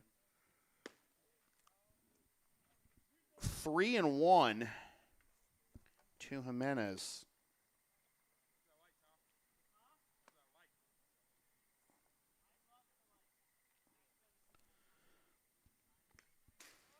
Anderson fouls that one off. The count will be full at 3-2. One out here in the bottom of the sixth as the Blue Sox find themselves on the wrong end of a 4-1 deficit here and in danger of losing their second consecutive game and would fall to 500 if they do. But Anderson picks up the walk, the first walk drawn tonight by the Blue Sox. And that'll bring Dom Zaire to the plate, trying to race his 0 for 2, looking for his second hit of the season. His only hit so far is that grand slam last Thursday against the Chiefs. 0-1 the count as Dom fouls that one off.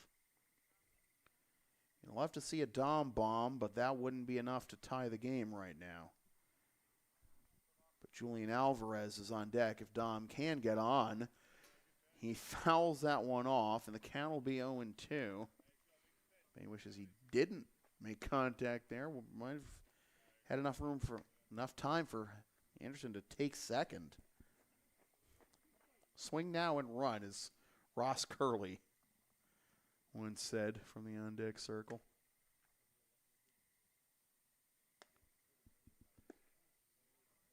Too far outside. 1-2.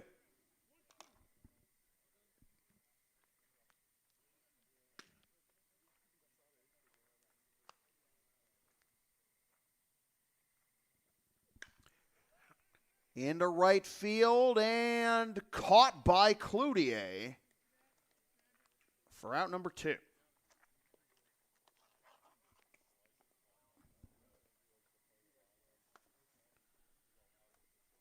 So Zaire is now 0 for 3.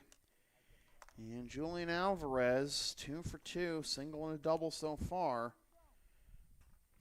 Again, he can't tie the game with one swing of the bat right now.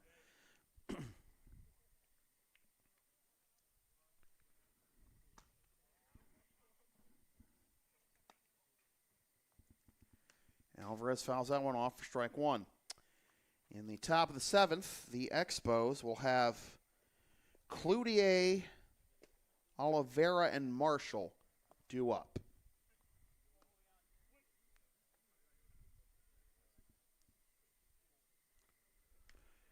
Alvarez barely fouls that one off. Count will be 0-2. The walk drawn by Anderson, by the way. So 1 for 2 performance plus a walk puts him at a .333 average. Also bump his on base percentage as Alvarez skies this one into center field. Taveras has it. The side is retired. And the Blue Sox go quietly in the bottom of the 6th as we go to the 7th, and the Expos still lead 4-1.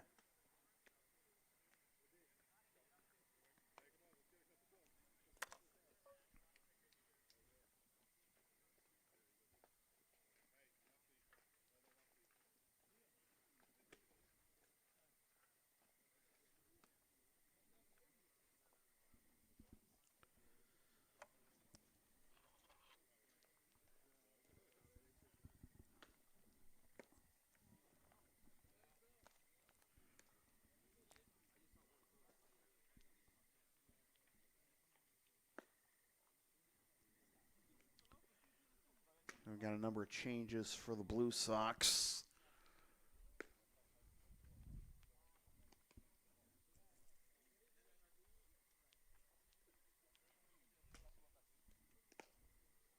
See if we can see him from here.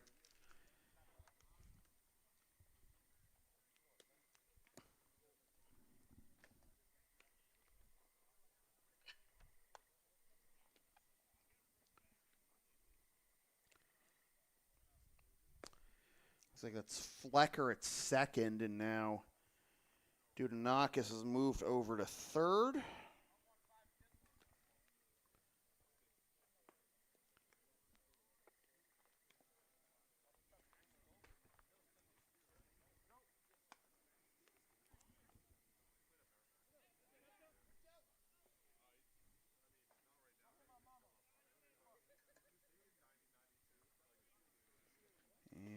And that it. Well, we got a new noodle on the mound. Is that O'Rourke on the mound? All right. And I saw, is that Flecker at second and Dudonakis at third? All right. Ryan O'Rourke on the mound for the Blue Sox. Trying to keep deficit at 3 here as he gets Cloutier to foul that one off for strike 1. Cloutier, and the first hit of the ball game was the first base run of the ball game for the Expos, the single leading off the third. A sac fly that drove in Leon Paulino for the game's first run in the 5th. Count is 0-2 to Cloutier, to be followed by Oliveira and Marshall. So Ryan O'Rourke, the 5th pitcher of the game for the Blue Sox. Former major leaguer who burst onto the scene in 2021 here in the ICL with the Blue Sox at the plate and on the mound. Check swing. Did he go? No, he didn't. And the count will be 1-2 to Cloutier. Well, I don't know, man. There was a check swing appeal that didn't go the Blue Sox way in that rally as well. And how much of a difference that would have made. But that's in there for strike 3 as O'Rourke pumps the fastball by Cloutier. Didn't see it coming. 1 up, 1 down here in the 7th. Here is Oliveira. 1 for 2. Fly out to right in the 3rd. Single in the 5th. Expos with 4 runs.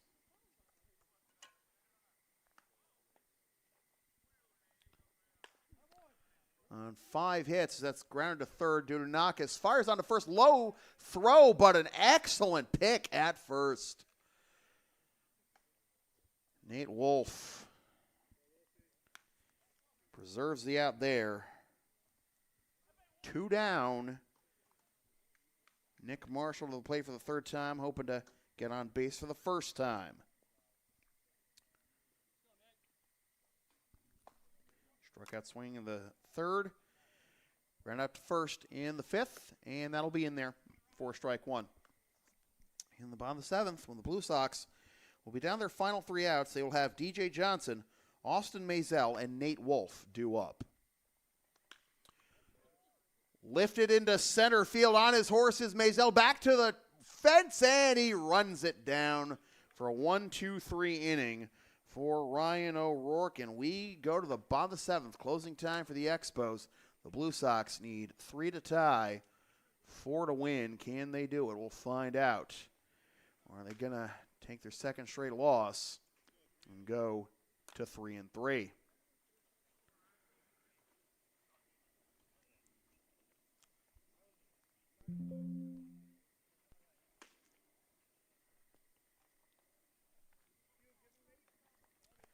Talk to me.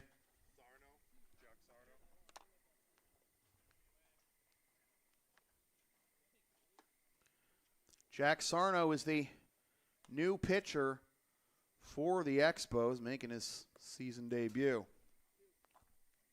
He will be tasked with picking up a save here after David Kearns goes the first 6 innings and allows just 1 run on 1, 2, 3, 4, 5, 6 hits, 1 walk, and 3 strikeouts.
Trying to make sure.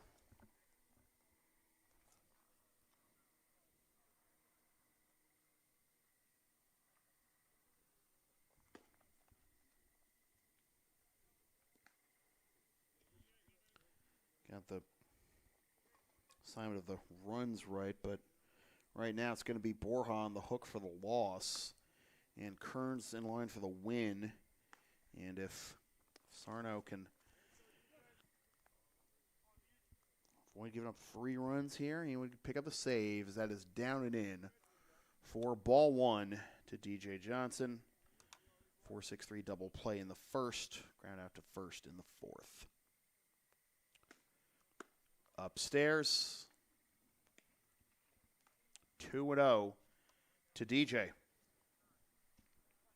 Maisel's on deck. And then Nate Wolf. Again, you're not going to tie the game with 1 swing of the bat right there. Now time is called as Cazada is going out to have a word with Sarno.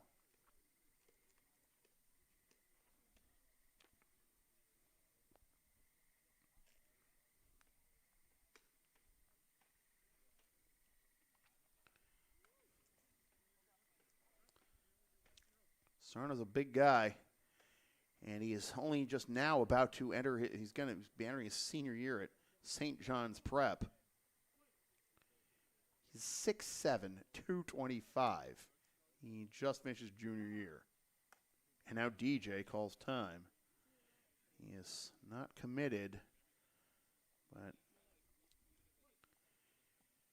Perfect Game USA rates his fastball at 85 as of last July. Swing and a miss. Looks faster than that there. 2-2.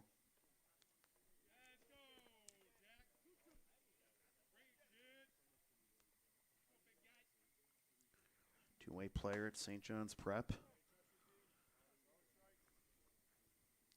2-2 to DJ. Down and in. Full count. Sarno making his Expos debut here. Dealing with DJ Johnson, 3-2 count.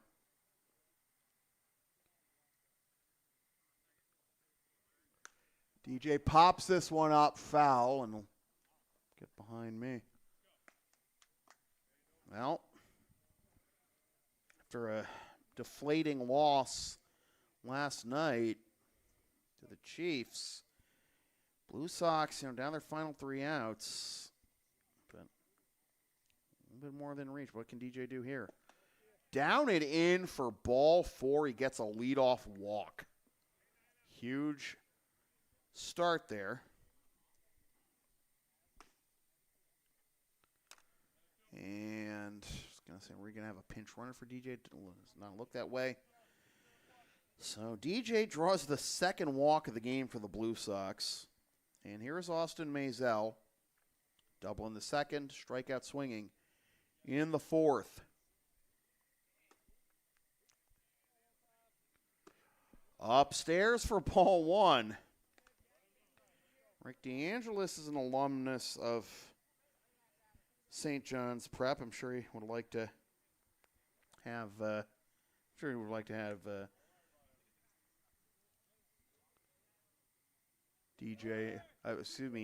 Sarno on his squad as DJ steals second.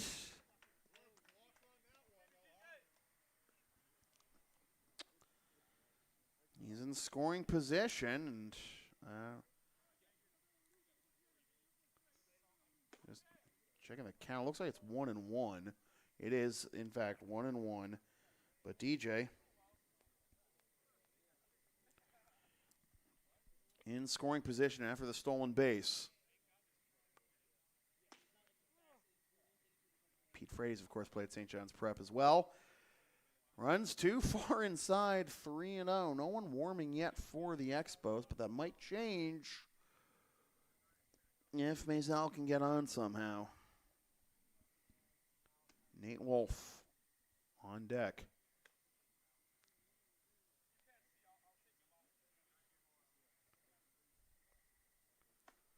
Swing and a miss. Sometimes you gotta take those chances.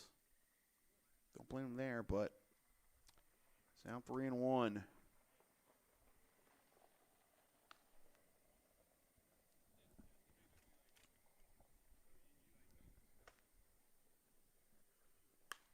Fouled off, full count.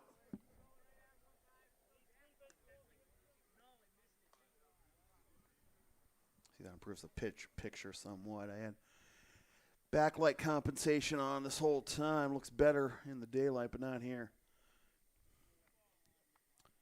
All right, 3-2. Johnson at second.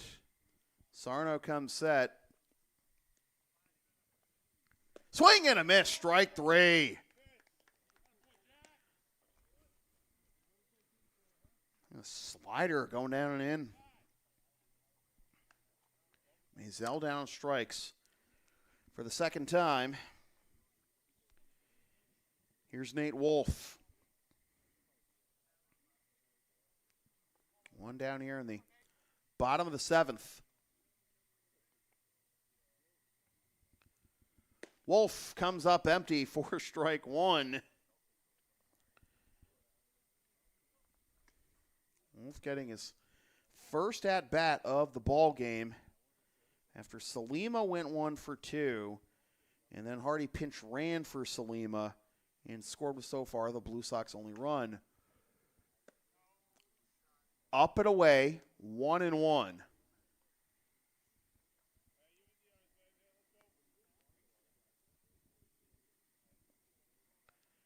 Wolf is 0 for 3 with a run scored, and this is 4th game of the season. Also has an RBI and 2 walks. Just high. And the count will be 2-1. Wolf was 0 for 2 last night with a strikeout against the Chiefs.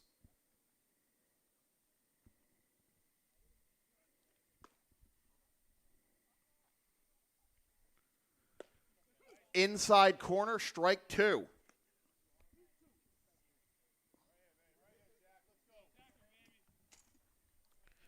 Craig Corliss' spot is due up next. It looks like there's a pinch hitter in the on-deck circle for the Blue Sox.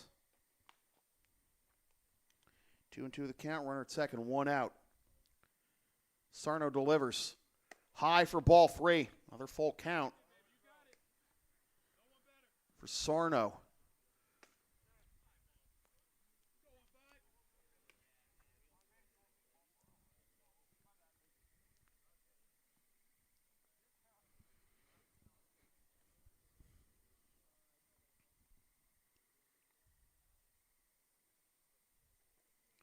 He did it again.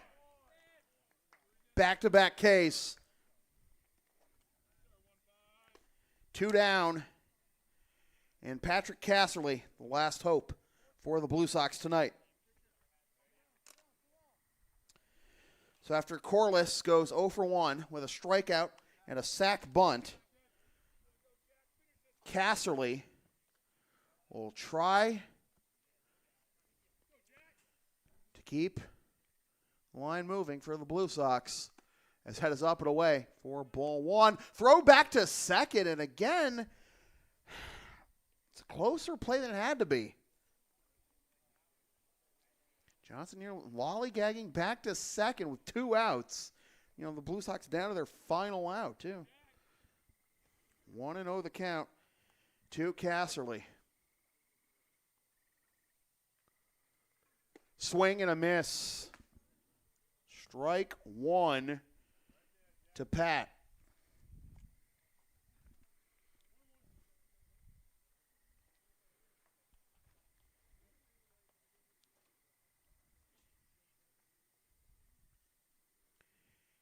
Casserly's looking for his first hit of the season, but he's scored 3 runs.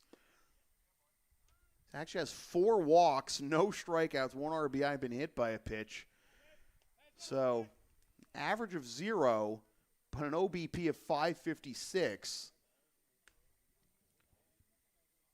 including a walk and a hit by pitch last night.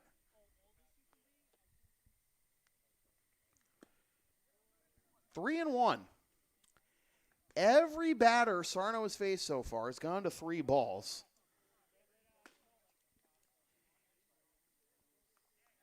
He lost Johnson, but got Maisel and Wolf swinging on 3-2 pitches.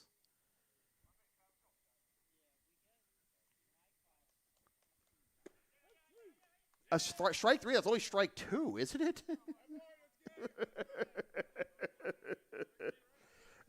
Yeah, well, it was in fact 3 and 2. All right. Thought it was ball 4 myself. I thought it was inside, but 3 and 2.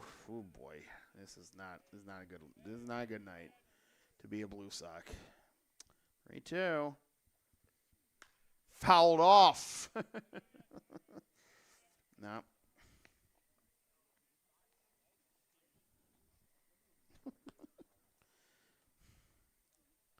I mean, at least we were aware of it. Like, it's been a non-zero number of times in baseball history where batter got rung up on strike 2 and nobody noticed it. That's on the outside corner for strike 3 called. The ball game is over.